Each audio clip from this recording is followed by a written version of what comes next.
أهلا بيكم في قناة اكتشف مصر. هتكلم النهاردة عن حكم أراؤوش. وقبل ما أبدأ أتمنى أنكم تشتركوا في القناة للي لسه ما اشتركش، وتعملوا شير ولايك وتفعلوا الجرس.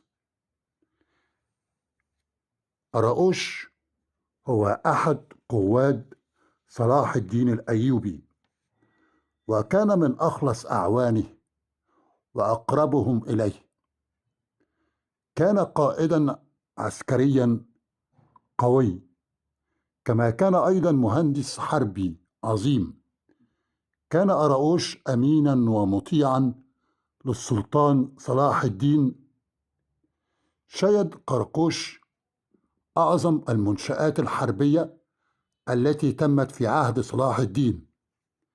مثال ذلك قلعة صلاح الدين التي شيدها قرقوش في مدينة القاهرة. وهذه القلعة الحربية بنيت ببراعة، وهي مبنية على المقطم وتطل على مدينة القاهرة عاصمة مصر. حفر أراؤوش داخل قلعة صلاح الدين بئر يوسف، والمقصود هنا بالاسم ليس اسم النبي يوسف، بل أن بئر يوسف المقصود به اسم صلاح الدين الأيوبي الذي كان يلقب باسم الناصر يوسف صلاح الدين. كان بهاء الدين أراؤوش من الرجال المخلصين لصلاح الدين الأيوبي، وكان في بداية الأمر غلاما مملوكيا يقال أنه من أصل تركي. استطاع أراؤوش أن يتدرج بجده واجتهاده في الوظائف العسكرية، إلى أن أصبح في نهاية الأمر قائدا عسكريا في بلاد الشام أولا، ثم جاء كقائد عسكري إلى مصر بعد نهاية حكم الفاطميين في مصر وبزوغ فجر الدولة الأيوبية وحكم صلاح الدين لمصر. معنى اسم أراؤوش هو النسر الأسود أو العقاب الأسود، وهذه ترجمة اسم أراؤوش من اللغة التركية إلى اللغة العربية. خدم بهاء الدين أراؤوش صلاح الدين الأيوبي بإخلاص، ووصل في وظيفته إلى مكانة مرموقة في عصره. ومن أعماله بناء قلعة الجبل، أو كما تسمى أيضا قلعة صلاح الدين، وحفر بئر يوسف داخل القلعة. كذلك بنى سور يحيط بمدينة القاهرة، وأيضا شيد قناطر الجيزة. وقد ظلم أراؤوش وما زال يظلمه الناس حتى اليوم، فعندما يذكر اسمه يتذكر الناس الظلم، يقول هو ده حكم أراؤوش. وفي حقيقة الأمر كان أراؤوش قائد عسكري محنك وقام بإنجازات عظيمة.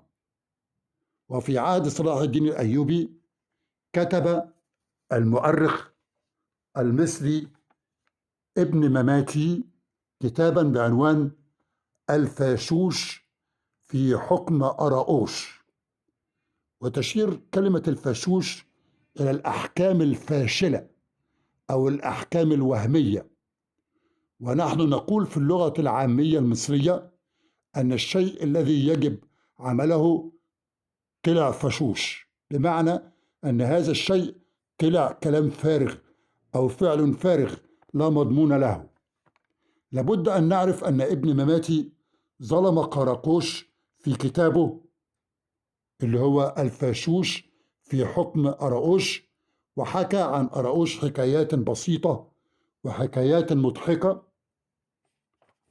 وهذه الحكايات التي كتبها ابن مماتي في كتابه تداولها الناس عبر الأجيال، رغم أنها قصص غير واقعية وهي من خيال ابن مماتي، ولذلك نقول على اسم أراؤوش أنه أراجوز، يعني حرفوا الاسم من أراؤوش إلى أراجوز، بمعنى أننا يجب أن نضحك على ما كان يفعله ونتهمه بالظلم والجبروت، رغم أنه كان بناء عظيما وقائدا عسكريا محنك، وكان مطيعا لصلاح الدين الأيوبي وأمين وخير، ولم يكن أحمق وجائر كما صوره ابن مماتي في كتابه الفاشوش في حكم أراؤوش.